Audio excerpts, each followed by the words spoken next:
Welcome to Make It Take It. I'm DC. I had a 3-0 day yesterday. My NHL play came out, Canisius and Sacred Heart. And also, I want to apologize. Yesterday's video, I said I was 1-1. Tennessee State actually came out the night before. I don't know how I missed that. I guess I got travel brain. But I was 2-0 the night before because I had said Tennessee was a loss. Surprised when I opened up my app, the one that I use in Florida, which is Hard Rock, and I open it up and see that Tennessee State actually won. So I changed around my overall record to reflect that. So everything's good now. Got a lot of games to get through today. Originally, I liked 11 games. Usually I pencil in the games that I like the best. Usually 4, 5, 6, but there's a lot of games today. So let me get through it. I got some plays, some leans I'm going on. Like my video, let me get into it. First, Miami, Ohio at Ohio. Ohio's a 5-point favorite here. Miami, Ohio, we know has had a great season. They're a 21-7 team, and Ohio is only 14-13. Of course, in-state rivalry. I like Ohio is 35th in pace, but is that enough to justify Ohio being a 5-point favorite? Well, if you look deeper, you see Miami, Ohio is a 21-win team, but they have the 252nd strength of schedule. That's out of 364. So they have a weaker schedule than most teams that have 20 wins. Ohio's 10-2 at home. So I'm going to go Ohio and lay those 5 points. And then I was looking at the Atlantic 10 because we have George Mason at Duquesne. George Mason's a 2.5-point favorite. George Mason 22-6, Duquesne 12-16. So why is it such a close line? We know both of these teams are super slow pace. So it should be a close game just on that alone. But Duquesne has won 8 out of 9 against George Mason. And the one that George Mason won was a 1-point game. So Duquesne plays them really tough traditionally. Last 10 they've played them tough. And that's why the line's so close. Justifies it being there. That's just a lean for now. I'm leaning towards Duquesne. But the Atlantic 10 game that I have taken, Rhode Island at UMass. This is the opposite because this is going to be a super fast-paced team. We have 31 pace Rhode Island against 41st UMass. So they're going to be going back and forth. High-paced game. Rhode Island 17-10, UMass 11-17. So we have a similar thing here where the team who has a much worse record is the favorite actually by a point.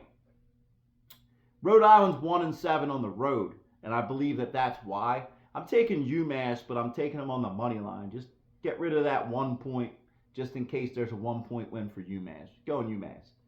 Then a later game, Grand Canyon at Seattle. This is another head scratcher. When you look at Grand Canyon, we know they're on the top 25 mid-major lists all over the place, 21-16. They're the class of that conference now. They have been for a couple years now. Going into Seattle, who's 11-16, the line's only 2.5. That doesn't make sense to me because Grand Canyon's been a double-digit favorite over these teams in conference all year. And one of the last times that they weren't, I sat here on video and I said go against Grand Canyon, and that was a good fade because it came out. I'm fading them again here, and I'm taking Seattle. Buying that 0.5 point, going Seattle +3. Then we're going 5:30. You got La Tech at Sam Houston State. Another similar one. This is my style, the way I like to bet. La Tech 18-10, Sam Houston State 11-17. So the home team has a much worse record again, but they have top 10 strength of schedule, top 100 strength of schedule for Sam Houston State. And they've come out for me a couple times this year when they play at home. So in a similar situation as Seattle, or UMass, I'm going to take Sam Houston State. I'm going to money line them. It's a short enough money line because they're only a 1.5 favorite now. Take Sam Houston State for the win. Now I'm going to tell you about a whole list of leans, and I tell you about these because I might add one of them into the comments later. And if you're leaning one way towards one of these teams, please let me know. Or anything else, throw it in the comments. Tennessee Martin over Morehead State.